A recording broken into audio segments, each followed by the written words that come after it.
This reading is from the book Collision with the Infinite by Suzanne Segal. The reading is from chapter 4, Collision with Emptiness.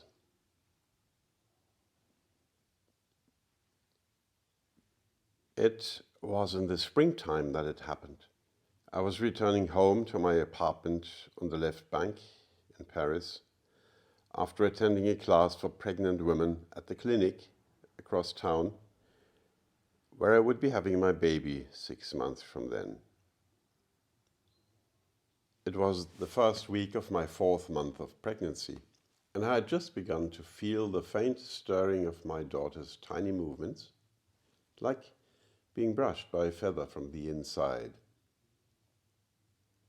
The month was May, and the sun felt warm on my head and face as I stood at the bus stop at the Avenue de la Grande Armée. I was in no hurry and had decided to take a bus instead of the metro in order to enjoy the lovely weather. Several buses came and went before I finally saw the number 37 approaching down the wide avenue. 6 or 7 of us were waiting together at the stop, exchanging pleasantries about the weather and comments about the new advertising campaign that had been appearing in all the billboards. As the bus approached, we congregated expectantly near the curb. The bus lumbered to a halt, expelling the acrid odor of exhaust fumes and hot rubber into the warm spring air. As I took my place in line, I suddenly felt my ears stop up like they do when the pressure changes inside an airplane as it makes its descent. I felt cut off from the scene before me, as if I were enclosed in a bubble, unable to act in any but the most mechanical manner. I lifted my right foot to step up into the bus and collided head-on with an invisible force that entered my awareness like a silently exploding stick of dynamite, blowing the door of my usual consciousness open and off its hinges, splitting me in two. And the gaping space that appeared, what I had previously called me, was forcefully pushed out of its usual location inside me into a new location that was approximately a foot behind and to the left of my head. I was now behind my body, looking out at the world without using the body's eyes.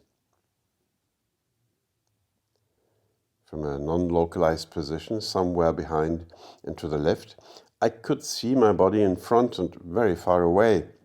All the body's signals seemed to take a long time to be picked up in this non-localized place, as if they were light coming from a distant star.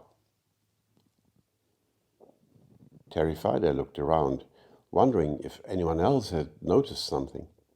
All the other passengers were calmly taking their seats, and the bus driver was motioning to me to put my yellow ticket into the machine so we could be off.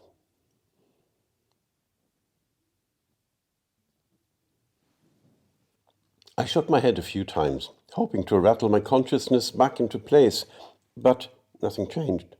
I felt from afar as my fingers fumbled to insert the ticket into the slot. And I walked down the aisle to find a seat. I sat next to an older woman I'd been chatting with at the bus stop, and I tried to continue our conversation. My mind had completely ground to a halt in the shock of the abrupt collision with whatever had dislodged my previous reality. Although my voice continued speaking coherently, I felt completely disconnected from it. The face of the woman next to me seemed far away, and the air between us seemed foggy, as a field with a thick, luminous soup. She turned to gaze out the window for a moment, then reached up to pull the cord, to signal the driver to let her off at the next stop. When she rose, I slid over into her seat by the window and bid her goodbye with a smile. I could feel sweat rolling down my arms and beating up on my face. I was terrified. The bus arrived at my stop on the Rue Le Courbe and I got off. As I walked the 3 blocks home, I attempted to pull myself back into one piece by focusing on my body and willing myself back into it where I thought I belonged, in order to regain the previously normal sensation of seeing through the body's eyes, speaking through the body's mouth, and hearing through the body's ears. The force of will failed miserably. Instead of experiencing through the physical senses, I was now bobbing behind the body like a boy on the sea, cut loose from sensory solidity, separated from and witnessing the body from a vast distance. I moved down the street like a cloud of awareness, following a body that seemed simultaneously familiar and foreign. There was an incomprehensible attachment to that body, although it no longer felt like mine. It continued to send out signals of its sensory perceptions, yet how aware those signals were being received was beyond comprehension. Incapable of making sense of this state, the mind alternated between racing wildly in an attempt to put me back together and shutting down completely, leaving only the empty humming of space reverberating in the airs. The witness was absolutely distinct from the mind, the body, and the emotions, and the position it held, behind and to the left of the head, remained constant. The profound distance between the witness and the mind, body, and emotions seemed to elicit panic in and of itself, due to the sensation of being so tenuously tethered to physical existence. In this witnessing state, physical existence was experienced to be on the verge of dissolution, and it, the physical, responded by summoning an annihilation fear of monumental proportions. As I walked into my apartment, Claude looked up from his book to greet me and asked how my day had been. The terror was not immediately apparent to him, which seemed oddly reassuring. I greeted him calmly, as if nothing were wrong, telling him about the class at the clinic and showing him the new book I had purchased at the American bookstore on my way home. There was no conceivable way to explain any of this to him, so I didn't even try. The terror was escalating rapidly, and the body was panic-stricken, sweat pouring in rivulets down its sides, hands cold and trembling, heart pumping furiously. The mind clicked into survival mode and started looking for distractions. Maybe if I took a bath or a nap, or had some food, or read a book, or called someone on the phone. The whole thing was nightmarish beyond belief. The mind, I could no longer even call it my mind, was trying to come up with some explanation for this clearly inexplicable occurrence. The body moved beyond terror into a frenzied horror, giving rise to such utter physical exhaustion that sleep became the only possible option. After telling Claude that I didn't want to be disturbed, I lay down in bed and fell into what I thought would be the welcome oblivion of sleep. Sleep came, but the witness continued, witnessing sleep from its position behind the body. This was the oddest experience. The mind was definitely asleep, but something was simultaneously awake. The moment the eyes opened the next morning, the mind exploded in worry. Is this insanity, psychosis, schizophrenia? Is this what people call a nervous breakdown, depression? What had happened? And would it ever stop? Claude had started to notice my agitation and was apparently waiting for an explanation. I'd attempted to tell him what had taken place the day before, but I was just too far away to speak. The witness appeared to be where I was located, which left the body, mind, and emotions empty of a person. It was amazing that all those functions continued to operate at all. There was no explaining this one to Claude, and for once I was glad he was the kind of person who didn't persist in pursuing a subject I didn't want to pursue. The mind was so overwhelmed by its inability to comprehend the current state of existence that it could not be distracted. It remained riveted to the incomprehensible, unanswerable quandaries that were generated in an unbroken stream out of this witnessing state of awareness. There was the sense of being on an edge of sorts, a boundary between existing and non-existing, and the mind believed that if it did not maintain the thought of existence, existence itself would cease. Charged with this apparently life or death directive, the mind struggled to hold that thought, only to exhaust itself after several fitful hours. The mind was in agony as it tried valiantly to make sense of something it could never comprehend. And the body responded to the anguish of the mind by locking itself into survival mode, adrenaline pumping, senses fine-tuned, finding and responding to the threat of annihilation in every moment. The thought did arise that perhaps this experience of witnessing was the state of cosmic consciousness Maharishi had described long before as the first stage of awakened awareness. But the mind instantly discarded this possibility because it seemed impossible that the hell realm I was inhabiting could have anything to do with cosmic consciousness. The witnessing persisted for months, and each moment was excruciating. Living on the verge of dissolution for weeks on end is stressful beyond belief. And the only respite was the oblivion of sleep, into which I plunged for as long and as often as possible. In sleep, the mind finally stopped pumping out its unceasing litany of terror, and the witness was left to witness an unconscious mind.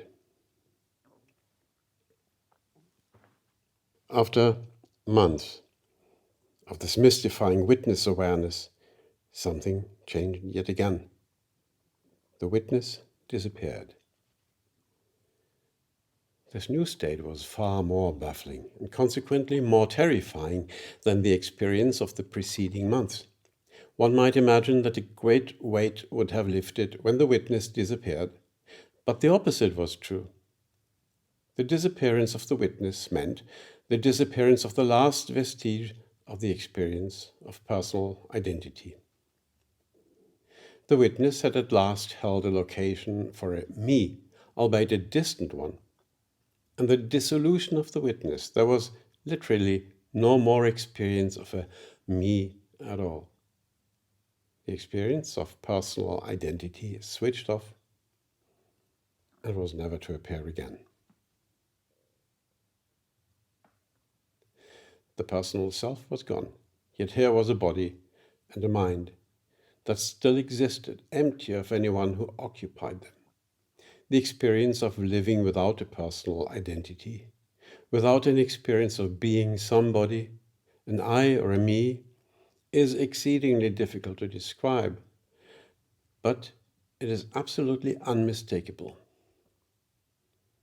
It can't be confused with having a bad day or coming down with the flu or feeling upset or angry or spaced out. When the personal self disappears, there is no one inside who can be located as being you.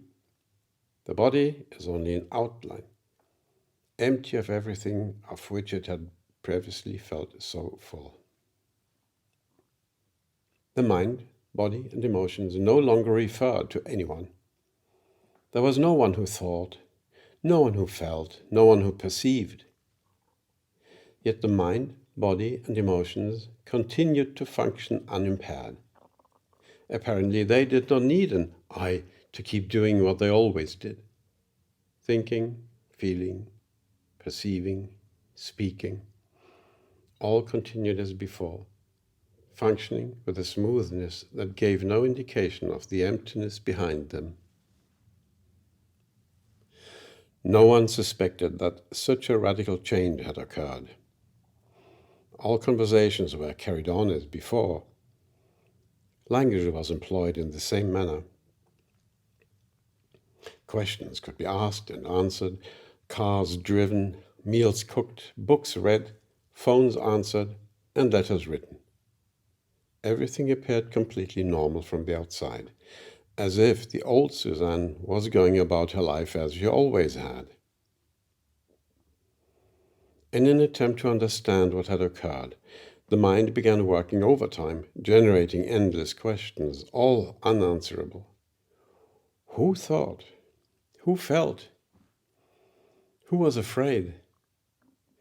Who were people talking to when they spoke to me?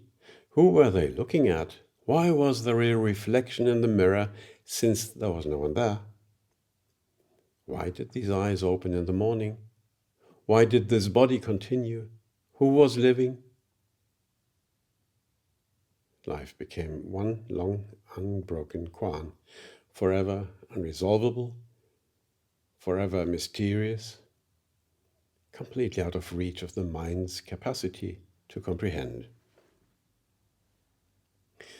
The oddest moments occurred when any reference was made to my name. If I had to write it on a check or sign it on a letter, I would stare at the letters on the paper and the mind would drown in perplexity. The name referred to no one. There was no Suzanne Segal anymore. Perhaps there never had been. There is a turning inward that occurs when the mind searches for internal information, whether it be about feelings or thoughts or connection to a name or inner experience of any kind.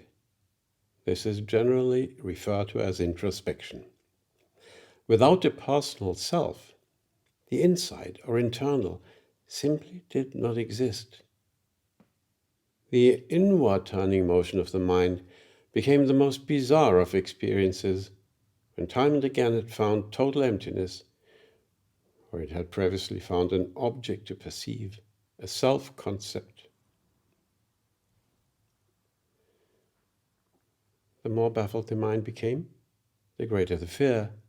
By this time the body had locked into a pitch of terror that generated continuous shaking in the extremities and copious sweating. My clothing was constantly damp, and the sheets on the bed needed to be hung out to dry every morning.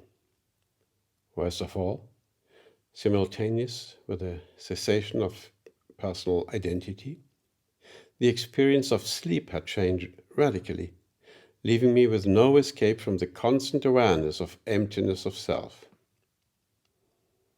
Sleeping and dreaming now contained the awareness of no one who slept or dreamed, just as the waking state of consciousness contained the awareness that there was no one who was awake.